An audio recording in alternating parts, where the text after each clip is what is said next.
Hey guys, it's Adonis Paul here, and welcome back to my Cobra Kai series. Now if you don't already know, a couple of days ago Netflix dropped a brand new promotional trailer for seasons 1 and 2 of Cobra Kai. But along with that, they gave us about 11 seconds of season 3. But for it just being 2 lines of dialogue and like 5 seconds of actual footage, it actually says a whole lot. Let's take a look. Mr. Miyagi treated me like a son. He wouldn't keep any secrets from me. Are you sure about that?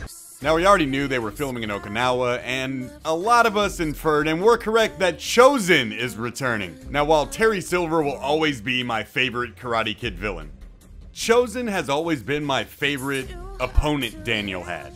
He is a cold-blooded killer. He is legitimately dangerous. He will murder you in front of an entire village.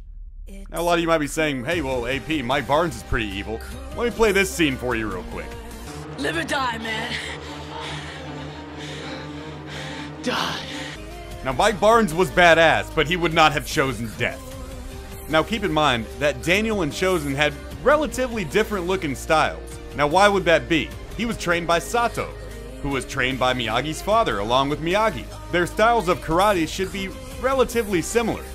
Why is Chozen a certified killing machine who knows how to fight with weapons and spears and is offensive as hell, while Daniel is taught nothing but defense? Well, that goes back to the 2 wall scrolls in the Miyagi family dojo in Karate Kid Part 2. And that begins my Season 3 prediction. What was Miyagi hiding from Daniel? If you recall, Miyagi told Daniel the 2 scrolls were the 2 rules of Miyagi karate. Rule number 1, karate is for defense only. Rule number 2, then he pauses and says, first learn rule number 1. Now a lot of purists or whatever will argue the wall scroll actually says first learn rule number 1 or something to that effect. I don't read Japanese, I don't know. But it seems like a kind of dumb joke to put on a wall scroll in your family dojo. Let's assume Miyagi's Shimpo sensei wasn't a man with a ridiculous sense of humor, and he took karate relatively seriously. I think that in Season 3, Chozen's gonna be the one who's gonna be training Daniel all about what's on that second wall scroll. And judging by him and Sato's style, it might say something like, if you have to fight, fight to kill. Fight to win. Or maybe it says something like, never forget karate is a deadly martial art. Like in Funakoshi's book, Karate Do My Way of Life.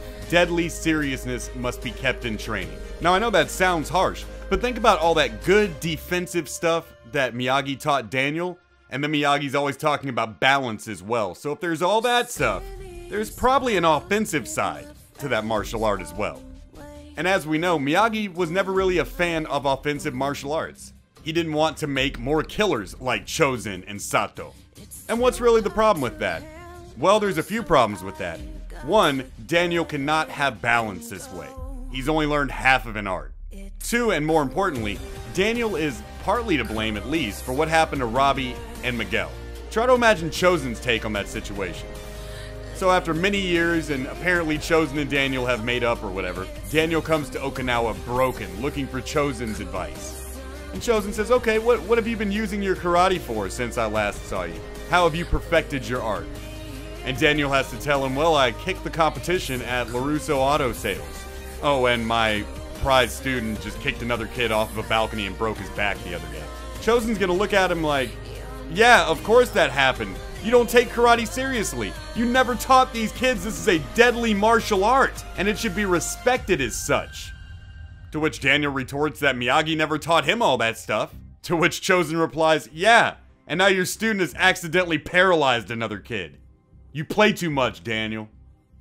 Now how did Chozen transition from a villain who was about to murder Daniel's girlfriend in front of a village to being somebody willing to train him? We don't know that yet. Maybe something will come to me and we'll do a theory video on that. But for now, that's really what I think Season 3 is going to be about. There's another side to Miyagi family karate, a dark side. And that's not necessarily a bad thing like we talked about. Karate is a deadly martial art. But for the purpose of scoring a couple points in the tournament and making someone happy, just the defensive part would do. That's all he would have to teach Daniel, and he's not out here trying to train assassins. But in my opinion, that is just the type of stuff that Sato would have taught to Chozen. But what do you think? What do you think Miyagi was hiding from Daniel that Chozen would know? I would love to hear your theories and opinions in the comments below.